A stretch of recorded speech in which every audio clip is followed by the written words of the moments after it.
Hello, and welcome to topic 4.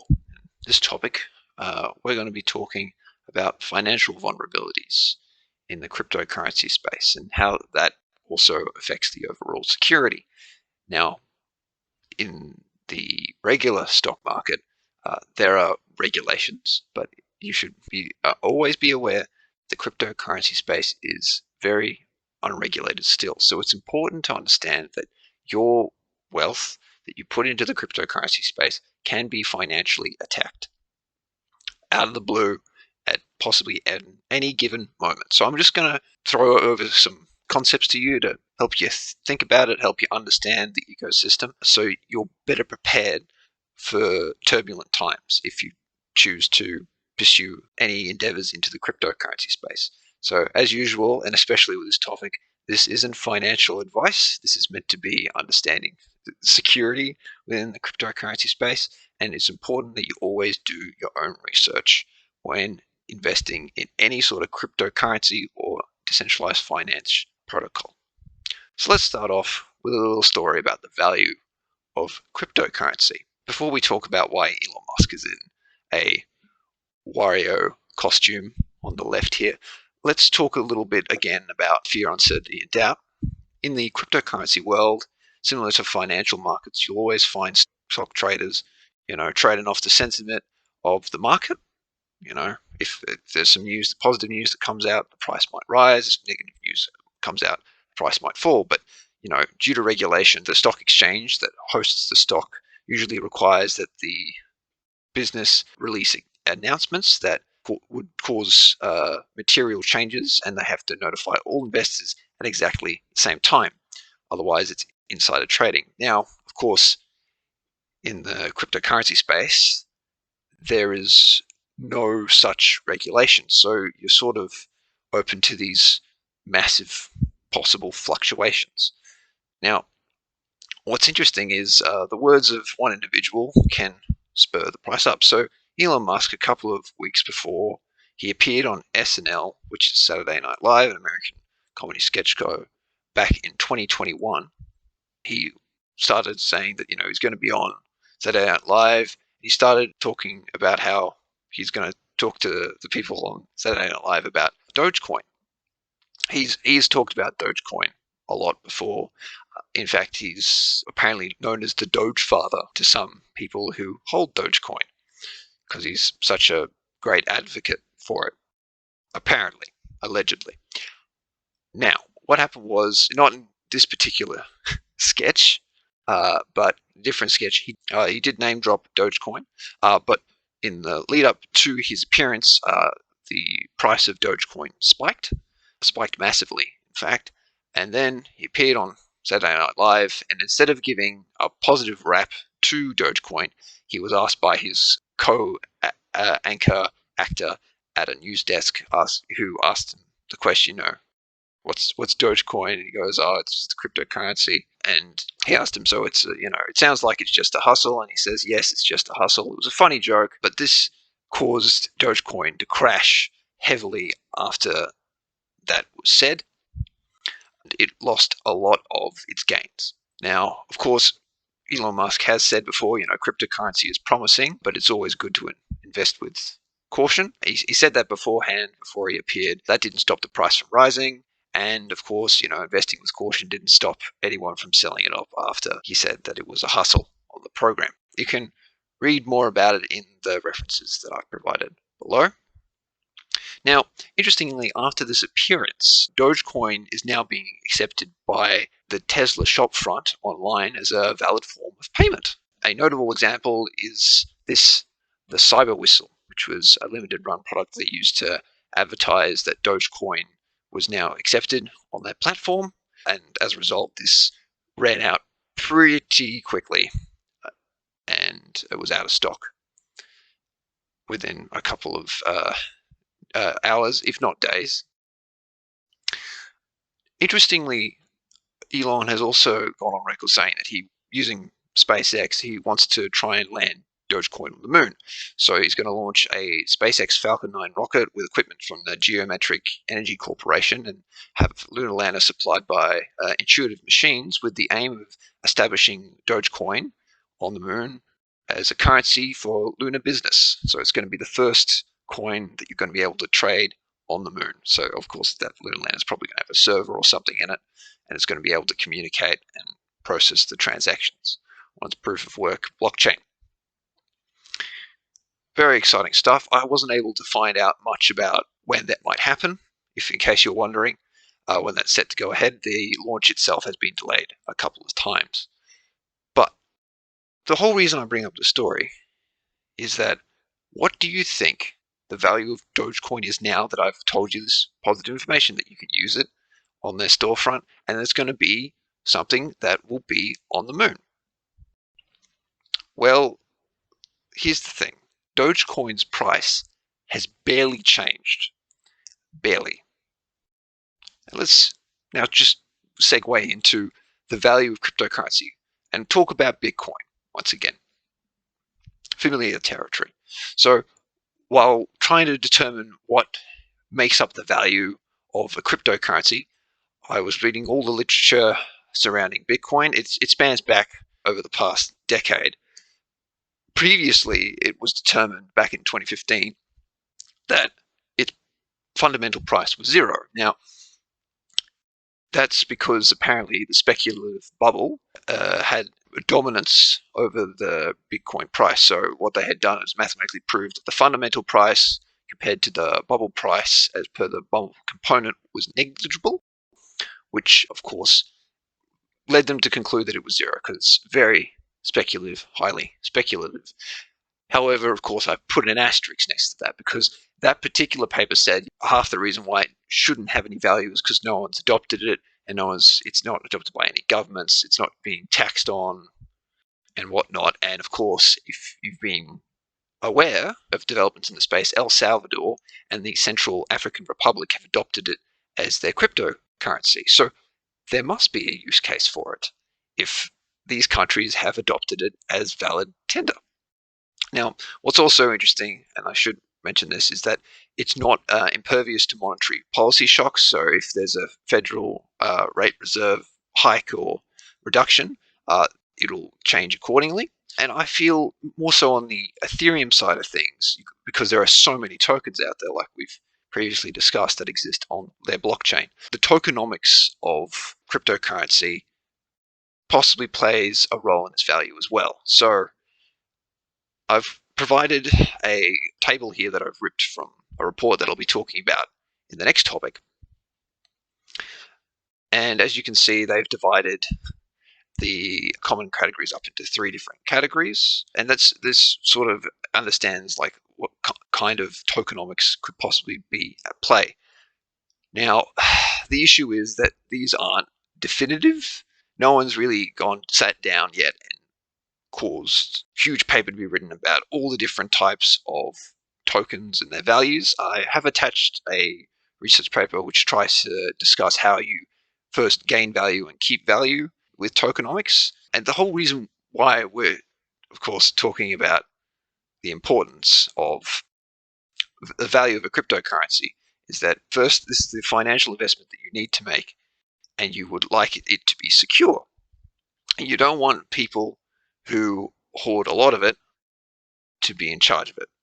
So always be careful if the token can be minted and burnt, because of course that is inflationary and deflationary, and manipulate the holdings that you possibly have. And you also should be aware of something called flash crashes. Now, because again, the cryptocurrency market is unregulated, what can sometimes happen is over a very short period of time, there could be a flash crash, and suddenly the price drops by a large amount. Now, this might not necessarily be a dump. It might be on one of the major cryptocurrencies that has a lot of value behind it, and it might have just happened for no reason. Now, if you had put in, say, a stop loss limit on your holdings that you kept on a digital currency exchange, it might accidentally trigger due to this flash crash. And when the price corrects itself a couple of minutes later, you do not benefit from the price rise because your software has now automatically sold off your crypto holdings. So it's also something to keep in mind of when you are looking at the value of cryptocurrency.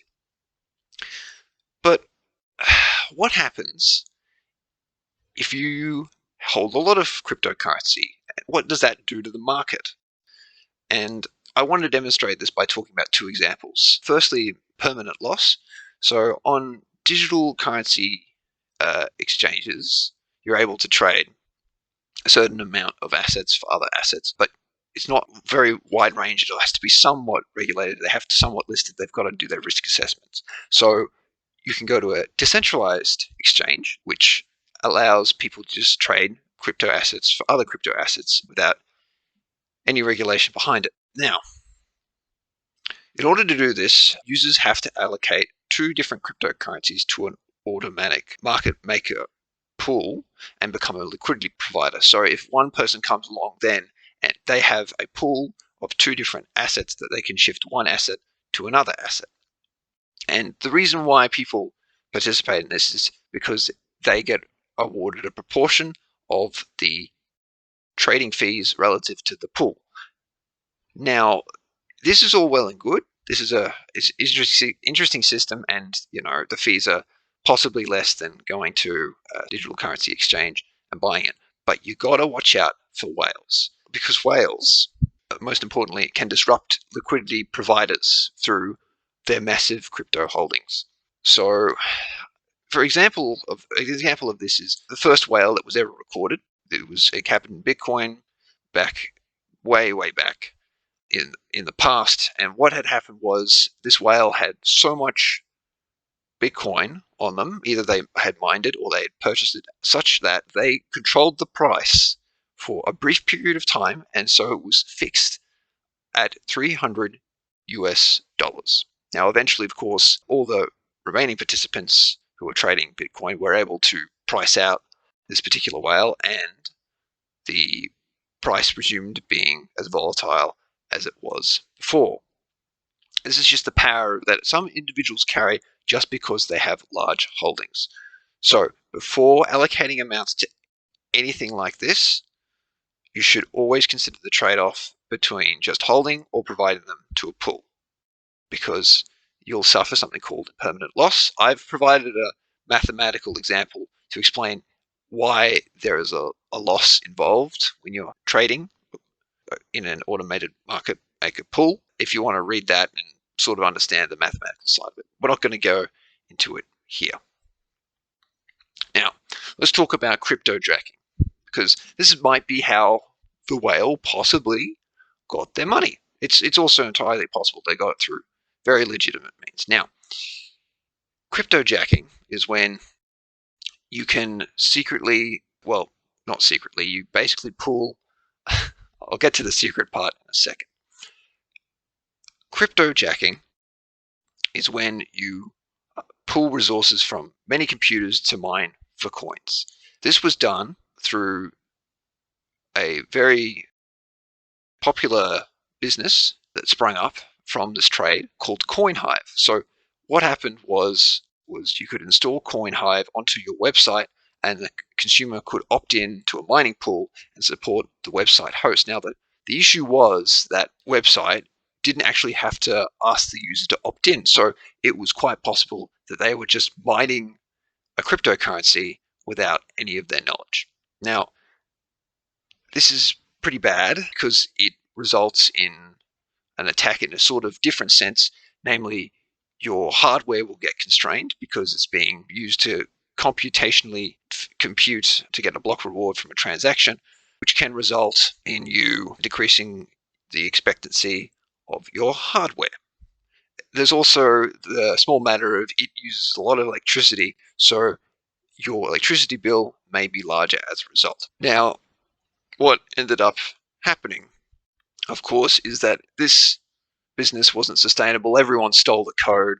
Basically, all the hackers started injecting it into websites. So the legitimate businesses that provided these resources all went out of business. And then antivirus software started being able to be on the lookout for these cryptojacking websites, which also stopped the problem from occurring.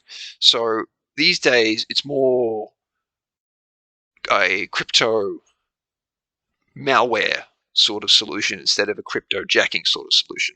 So people will try and hack into a system that has a lot of server power, and then try and install sophisticated crypto mining malware, which of course does exactly the same sort of thing, but now it's just more hidden and less pervasive. I would show you some websites you could look up to track cryptojacking mining pools, but they've all basically gone defunct because this practice has been slowly falling out of fashion. Presently, there is a crypto miner, funnily enough, that is still available as part of the Norton antivirus package.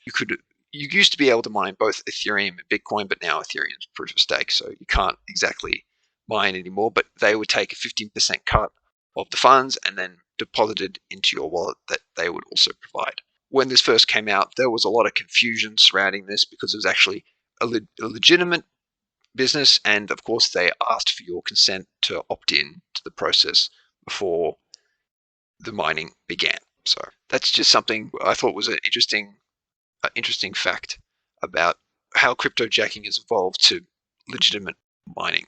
Now, we're also going to talk briefly about getting diluted, because if you're on a proof of stake blockchain, if you don't stake your crypto with a validator, it is quite possible that you'll have less crypto compared to others using the system. You've got to also make sure that you're getting offered a competitive rate. It's not getting eaten up by fees, otherwise it's not going to grow as well. So it's damned if you do, damned if you don't sort of situation.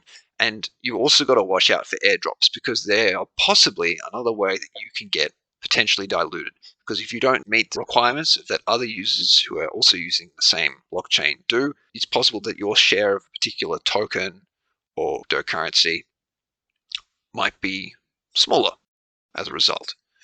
Now, there's also another problem. It's not as bad as it once was, but it's still something that you should pay some mind.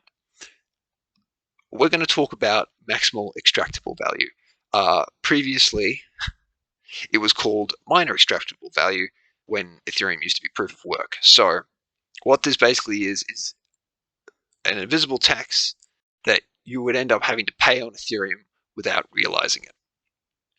Because, as we've discussed previously, and I'll try to say it again, so it hammers home the point, blockchains are not private. That it goes for transactions that aren't done or completed yet. They are also present, and you can view them in the network. As a result of this, your transactions can be manipulated by validators who receive tip-offs from searchers, who are usually bots written by smart coders, smart people, who would be scouring the network to look for these particular transactions. And if they found an arbitrage opportunity within these transactions that are yet to be validated and accepted by the network, they would act on it first, trying to undercut. Well, they want to undercut, but they have to undercut by paying more to incentivize the validators to process their transaction possibly first or before your transaction, in an attempt to change the transaction order.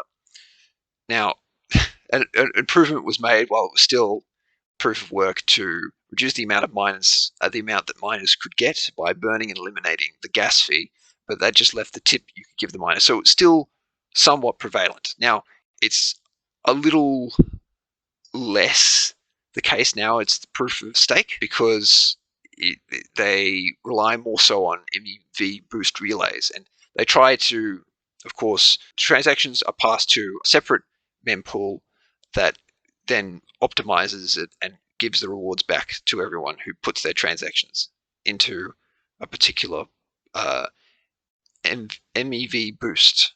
But it's still a thing that is legitimate concern, so you might want to be mindful of this as you transact on the Ethereum blockchain. It's equivalent to one of the references that I've picked out of here. It's equivalent to something called the dark forest. It's essentially, they equate it to a dark forest, whereby in this particular book there are aliens, and if they detect you, they will kill you, and you're a goner.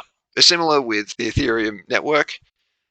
You would put in a transaction. That transaction could just be detected and then manipulated to score a tidy profit for the person involved, or the parties involved, I should say. Now, Upon reading all this information and through all these resources here, I started to wonder why on earth Bitcoin had actually not encountered this problem too, because it's not a Ethereum specific problem.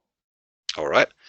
Every single blockchain will have this. If the people processing the transactions are acting in a sort of a way that satisfies their own economic self-interest, then how come Bitcoin just processes everything like normal? And that's because the block reward is still high. So the block reward, is, of course, is the block of transactions that gets validated and certified as on the network, and it's the amount that's given to a miner for correctly processing and getting the transaction. Now, as a result of that, and because of how the proportions work out, the block reward is immensely higher than any of the transaction fees that people are using to pay for their Bitcoin to be transaction to be processed. And it's quite possible that in the future, as there is a bit of tail off on the block reward, that Bitcoin might suffer a similar problem. It might not. It's entirely possible that this all pans out and it's all fine. But it's entirely possible that a similar problem might befall Bitcoin. Something to think about, of course. There's another problematic issue with cryptocurrency, and because the trading occurs online, we're so used to trading online these days. If you've ever had the fortunate experience with using an online brokerage app or market trading software, usually you have a good quality data source backing that up. And that's because you've got perfectly good data sources that exist for the regular financial markets. But the crypto exchanges aren't exactly the same. I was reading this reference here, and they talked about how they noticed that there's various inconsistencies between different websites that offer data and different exchanges who offer data to inform the user to make a decision about what the current price of an asset is. Now, as a result of a different data set being given to a user, a different model can be interpreted, which can then be used by a trader to determine the price, which possibly would not work and is not scalable across many different exchanges and websites. So it's basically better to use exchange data or some reputable product that has pride itself on delivering data. And the reasons there are differences is down to the way that you on-ramp to cryptocurrency, because some people use different stable coins to complete the transaction. So you go from fiat to stablecoin to crypto. That's usually the on-ramping process that you will go, and each of these stable coins has a slightly different price attached to it. Now, I'm not the only one to notice this. People in academia are not the only ones to notice this. The Financial Stability Board has also noticed this. They're a non-for-profit working in line with the international standards of the G20 to implement policy standards and regulation. And now I bring them up because they have a standing committee on the assessment of vulnerabilities, which help them identify and assess risks in the financial system.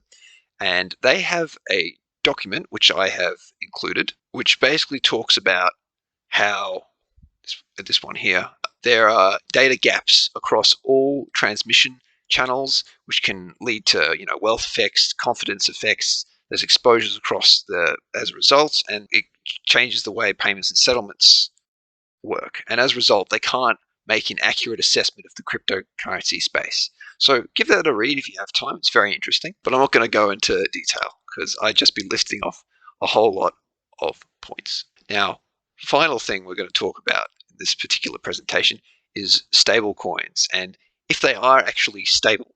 So as we've brought these stable coins up a couple of times before, but what exactly are they? How do they work? Well, there's two types of stable coins. There are stable coins that are linked by physical, financial, or other crypto assets, and they use them as a point of reference to maintain their price.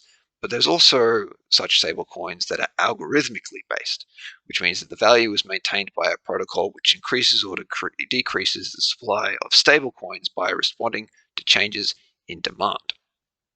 Now, it's interesting because in some cases, reserves that are backing an asset can be brought into dispute. I've linked an journal article that analyzes the US Tether coin and its relationship to Bitcoin, which it's brought it somewhat into doubt, but there's always been disputes about how its reserves are backed because there's no reporting requirements in the space, so no one exactly knows for sure. But I'm also going to talk about the Terra coin Luna. Now, Luna was a special coin. It was collateral for a algorithmically based stablecoin, UST, the Anchor protocol. So that would allow it to pay out for 20 years in UST. So you had to stake the Luna and you had to put it in the Anchor protocol and you would get rewards over 20 years in UST. Now, because people were just buying more and more into this, the price of Luna that was being held as the collateral for UST increased in price. Now, while you could swap it back like to Luna to UST, you could also swap back from UST to Luna. Now, the trouble was that a whale, unfortunately, or fortunately, or maliciously, there's no proof or allegations that have surfaced or reasoning behind this. They suddenly decided to unstake a very large amount of UST out of the Anchor protocol and then sold a large chunk of it. So they knocked down the price both on the Curve protocol, which we've talked about previously, that can swap stablecoins for other stablecoins, which manipulated the liquidity pool and caused the price of UST to fracture slightly, as well as selling a large chunk of it on Binance. And this combined sell-off caused a cascading effect which drove Luna and UST's price down to almost nothing. And it was a catastrophe. A lot of people invested in the scheme lost a lot of money that day because the stablecoin, its algorithm was susceptible to this sudden currency fluctuation. Now,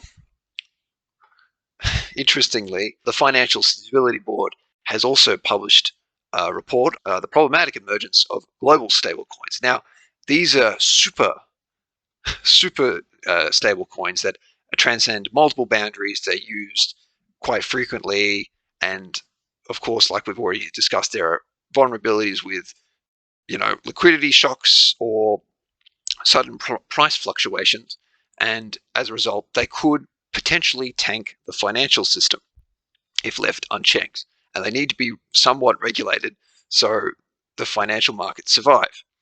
I'm not going to go through all of the vulnerabilities that have been identified, but if you want to, you can look here and have a read of all the vulnerabilities located in Annex 2. So that's it for this topic. Have you heard any horror stories about someone investing in crypto thinking it was financially secure, and then they found a financial vulnerability and they lost a very large amount? Comment that below. Now, of course, again, be aware of potential malicious links, bots, bot conversations. Try to keep it civil if you can, but also keep an eye out. And in the next video, we'll be talking about the regulation and what might be happening in the future for cryptocurrency. See you then.